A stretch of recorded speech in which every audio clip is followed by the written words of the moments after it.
Ladies and gentlemen, my name is Keith, and welcome to my review of Those Who Make Revolution Halfway Only Dig Their Own Graves. And believe me, if you think the title is long, wait until you see the movie. This film clocks in at a little over 3 hours, and I'm going to be honest with you. I was somewhat split on how I felt about this movie. Now, on the one hand, the movie's a little over 3 hours, which is not really a big deal if the movie's good, but there were some scenes that I just found to be unnecessarily long. Like really long. Like somebody walking down the street and we're pretty much on the journey with them long. But then there's also a part of me that realizes that this movie is extremely original, and for a guy who does not like cookie cutter movies, there couldn't be anything more non-cookie cutter than this film.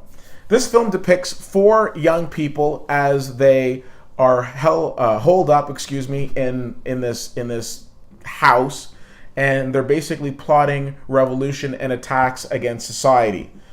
They don't like the upper class. I don't even think they like the middle class. Quite frankly, if they saw you in a restaurant, they'd be thinking to themselves, well, how dare you be here in a restaurant? How dare you be eating this food? And they'd probably spit on you. So this film was very different, and let me tell you, it is not shy when it comes to the nudity. I think the cast probably had their clothes off as much as they had their clothes on. So this is not the type of movie for the conservative person. This movie is extremely, extremely risque, and I applaud the directors for that. I applaud the directors for having the imagination to take risks and to take challenges, and I enjoyed it. A lot is being made about the fact that this movie has a transgender performer in it, that being Gabrielle Tremblay. Well, we should make more of the fact that Gabrielle Tremblay was nominated for Best Supporting Actress recently at the Canadian Screen Awards.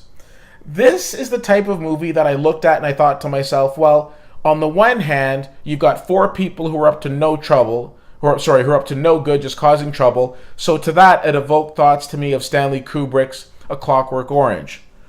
In the middle of the movie, we've got this intermission, which made me think of Quentin Tarantino and Robert Rodriguez and other grindhouse type movies.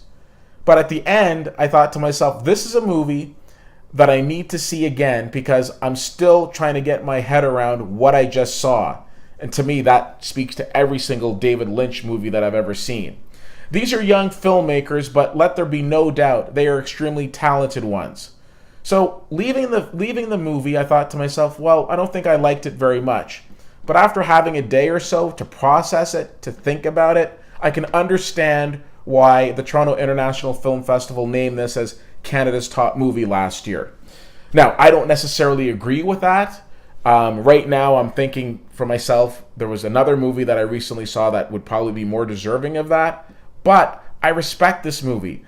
I respect it enough to say that you should go out and check it out. I know it's going to be being released. It's going to be released on iTunes shortly, but bookmark it, take a note of it. Those Who Make Revolution Halfway Only Dig Their Own Graves is a very entertaining film. It is not going to be for everyone, but if you're open-minded and you don't mind taking a walk on the wild side, I guarantee you this film will stay with you. I give it a B. If you have a chance to see it, let me know what you think. CFL_fan on Twitter, Facebook.com/WittyWhittier and WittyWhittier.com. Thank you so much for checking this out. My name is Keith, and I'll see you at the movies.